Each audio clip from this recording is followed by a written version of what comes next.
প্রিয় মুসলিম এবং অমুসলিম ভাই ও বোনেরা, আসসালামু আলাইকুম ওয়া রাহমাতুল্লাহি ওয়া বারাকাতুহু। আমাদের স্রষ্টা আল্লাহ তাআলার দয়া, শান্তি এবং রহমত আপনাদের সবার উপরে বর্ষিত হোক। আমাদের অনুষ্ঠানে স্বাগতম। Ramzan a date with doctor Zakir. আমি আপনাদের হোস্ট ইউসুফ চেম্বার্স। আর আজকে আমাদের আলোচনার টপিক হচ্ছে রোজা রাখার উপকারিতা। ডক্টর জাকির, আবারও আপনাকে স্বাগত জানাচ্ছি সালাম দিয়ে। আসসালামু আলাইকুম ওয়া রাহমাতুল্লাহি ওয়া বারাকাতুহু। ওয়ালাইকুম আসসালাম ওয়া রাহমাতুল্লাহি ওয়া বারাকাতুহু। আজকের টপিক রোজা রাখার উপকারিতা। ডক্টর জাকির, এর আগের পর্বটাতে আমরা আলোচনা করেছিলাম রোজা রাখার উদ্দেশ্য নিয়ে, আর সেই উদ্দেশ্যগুলোর মধ্যে আমরা ধর্মীয় আর আধ্যাত্মিক উপকারের কথা বলেছিলাম। রোজা রাখার আর কোনো উপকারিতা কি আছে যেগুলো আপনি আমাদের দর্শকদের বলতে পারবেন? আলহামদুলিল্লাহ, ওয়াসসালাতু ওয়াসসালাম আলা রাসূলিল্লাহ ওয়া আলা আলিহি ওয়া সাহবিহি আজমাইন, আম্মা বাদ। আউযু বিল্লাহি মিনাশ শাইতানির রাজীম। বিসমিল্লাহির রহমানির রহিম। রব্বি ইশরাহ লি সাদরি ওয়া ইয়াসসির লি আমরি ওয়াহলুল উকদাতাম মিন লিসানি ইয়াফকাহু কাওলি। যদি উপকারের কথা বলতে হয়, ধর্মীয় আর আধ্যাত্মিক উপকারের পাশাপাশি রোজা রাখলে আরো অনেক উপকার পাবেন। আমরা আগের পর্বে রোজার ধর্মীয় আর আধ্যাত্মিক উপকারিতা আলোচনা করেছি। এবারে অন্যান্য উপকারিতাকে আমরা তিনটা ক্যাটাগরিতে ভাগ করতে পারি। শারীরিক উপকারিতা, এরপর রোজা রাখলে মানসিক উপকারিতা পাবেন, রোজা রাখলে এছাড়াও পাবেন সামাজিক উপকারিতা। আচ্ছা, আসুন আগে প্রথম ক্যাটাগরিটা নিয়ে আলোচনা করি, শারীরিক উপকারিতা। রোজা রাখলে আমি কি কি শারীরিক উপকার পেতে পারি? যেহেতু রোজা রাখলে আপনি পানাহার এবং সহবাস থেকে সংযত থাকবেন সূর্যোদয় থেকে সূর্যাস্ত পর্যন্ত। আর খেয়াল করলে দেখবেন যে পাকস্থলী হচ্ছে শরীরের এমন একটা অঙ্গ যেখানে সবচেয়ে বেশি রোগ হয়, বেশিরভাগ অসুখ। সেজন্য আমাদের নবী মুহাম্মদ সাল্লাল্লাহু আলাইহি ওয়াসাল্লাম বলেছেন, এটা আছে ইবনে মাজাহ খণ্ড নম্বর 4 হাদিস নাম্বার 3349।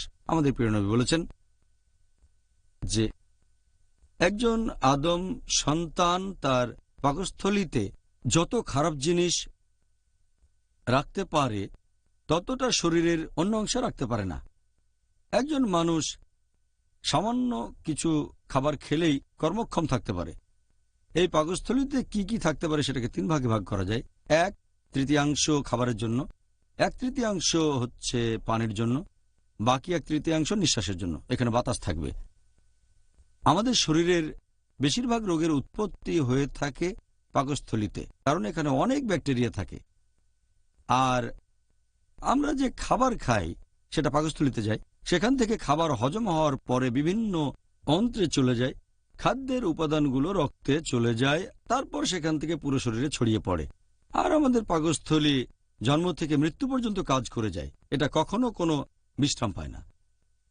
কিন্তু রোজা রাখলে এই পাকস্থলী আসলে খুবই সংবেদনশীল, তার পাশাপাশি এই অঙ্গটা খুবই জটিল।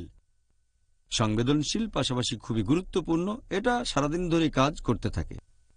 আমরা যখন রোজা থাকি অনেকক্ষণ পাকস্থলীতে কোনো খাবার যায় না, একটু বিশ্রাম পাই। আর এ সময় আমাদের শরীরে যে টক্সিন থাকে সেটা শরীর থেকে বের হয়ে যায়। তাহলে রোজা রাখলে সেটা আমাদের শরীরের জন্য যথেষ্ট উপকারী হবে, সব টক্সিন বের করে দেবে, এছাড়াও নিরাময় হবে অনেক রোগ। এবার বলেন, এই রমজান মাসে রোজা রাখলে একজন মানুষ কি কি উপকারিতা পেতে পারে? আমার মনে হয় এটা খুব গুরুত্বপূর্ণ। রোজার মানসিক উপকারিতার কথা যদি বলতে হয়, রোজা রাখলে আমাদের ধৈর্য বাড়বে, আমাদের অধ্যবসায় বাড়বে। রোজা রাখলে আমাদের আত্মসংযমও বাড়বে, আত্মসচেতন হবেন। রোজা রাখলে মানসিকভাবে আরো নমনীয় হবেন। এ সময় আত্মপ্রশিক্ষণ ও নিয়ম শৃঙ্খলা উন্নত হয়। রোজা রাখার সবচেয়ে বড় মানসিক উপকারিতা হচ্ছে আমাদের ধৈর্য আর অধ্যবসায় বাড়বে। আর সাধারণত যে কথা বলে যে আমি এটা পারবো না, রোজা রাখলে সে বলবে আমি পারবো। রোজা রাখলে আমাদের শরীর, মন এবং আত্মা উন্নত হয়ে উঠবে। রোজা রাখলে একজন সামগ্রিকভাবেই উন্নত হবে। আর রোজা হলো এক ধরনের ট্রেনিং। এতে আপনার ব্যবহারও বদলে যেতে পারে। ব্যবহার বদলানো খুবই কঠিন। একটা মানুষ যে ধরনের ব্যবহারে অভ্যস্ত সেটা পাল্টানো খুবই কঠিন। এজন্য বলা হয় যে সবচেয়ে সেরা জিহাদ হচ্ছে জিহাদ ফিন নাফস, তার মানে নিজের আত্মার বিরুদ্ধে সংগ্রাম করা। তাহলে ব্যবহার বদলানো এটা সবচেয়ে কঠিন কাজগুলোর একটা, রোজা রাখলে সম্ভব। আর প্রয়োজন হলে জিহাদ করা মানে যুদ্ধক্ষেত্রে গিয়ে লড়াই করা খুবই গুরুত্বপূর্ণ। কিন্তু যদি আপনি আপনার নিজের আত্মার সাথে জিহাদ করতে না পারেন তাহলে শত্রুর সাথে জিহাদ করবেন কিভাবে? এজন্য রোজা রাখলে আপনি আত্মসংযমী হবেন। আর সেজন্যই জিহাদের আগে এই রোজাকে ফরজ করা হয়েছে। রোজাকে ফরজ করা হয়েছে নবুয়তের 15 বছর পরে, দ্বিতীয় হিজরিতে।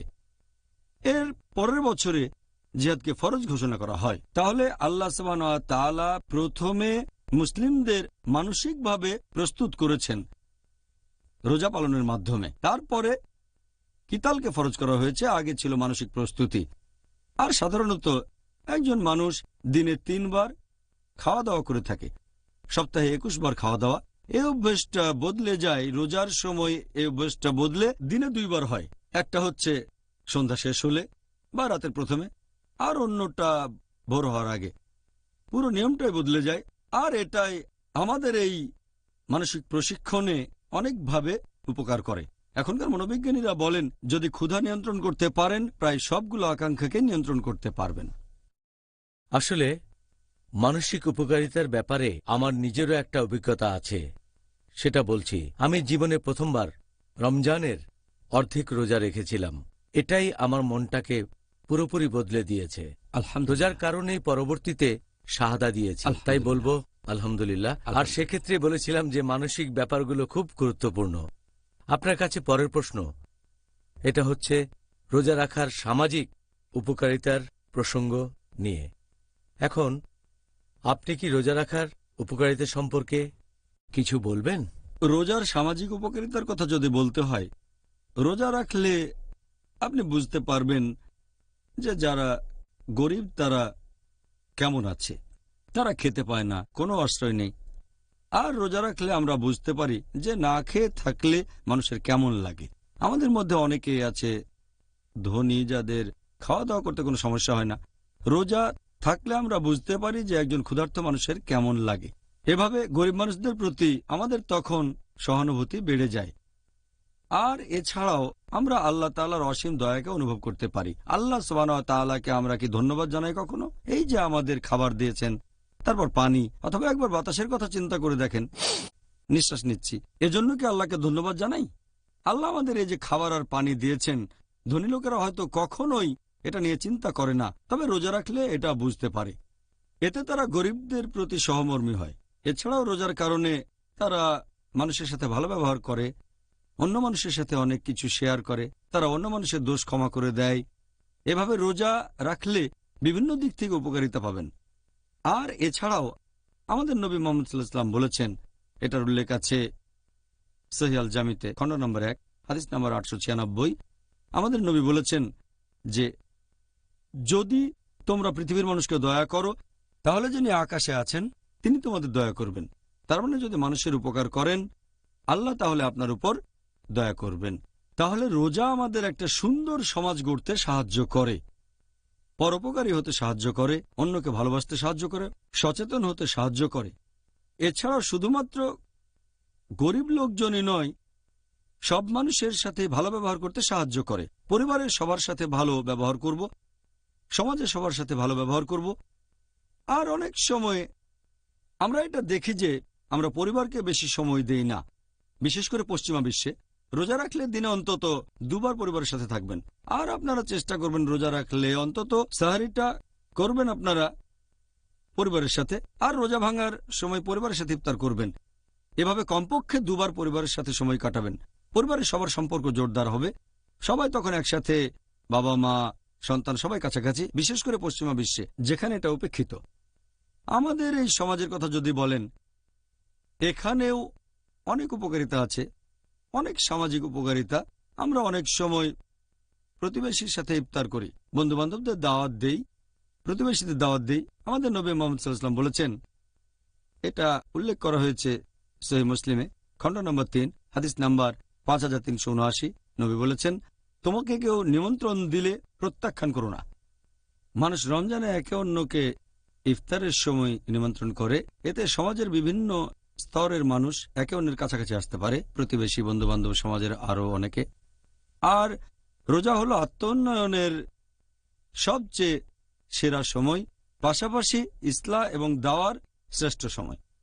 মসজিদে লোকজনের সাথে দেখা হবে। রমজান মাসে তুলনামূলকভাবে বেশি মানুষ মসজিদে যায়। এই লোকজনের সাথে কথাবার্তা বলবেন, তারপর তারাবির নামাজ পড়বেন। এই সময়ে আপনি ইসলাহ দিতে পারেন, অমুসলিমদের কাছে দাওয়াত দিতে পারেন। আর আপনি ঠিকই বলেছেন যে এই পবিত্র রমজান মাসে আপনার মন বদলে যেতে পারে, আল্লাহ আপনাকে হেদায়েত করবেন। এটা গুরুত্বপূর্ণ। আর সেজন্য আমাদের নবী মুহাম্মদ সাল্লাল্লাহু আলাইহি ওয়াসাল্লাম বলেছেন, এটার উল্লেখ আছে তিরমিজিতে, হাদিস নাম্বার 1924, যে আল্লাহ দয়াবর্ষণ করেন তাদের উপর যারা অন্য মানুষের উপর দয়া করে থাকে। নবী আরো বলেছেন, এই হাদিসটাতে আছে, যদি তুমি ক্ষমাশীল হও, পরম ক্ষমাশীল তোমাকে ক্ষমা করবেন। নবী আরো বলেছেন, যারা পৃথিবীতে আছে তাদের প্রতি দয়া দেখালে যিনি আকাশে আছেন তিনি তোমাকে দয়া করবেন। তাহলে রোজা সমাজ গঠনে সহযোগিতা করে, মানুষজন একে অন্যের কাছাকাছি আসে। জাযাকাল্লাহ খায়ের।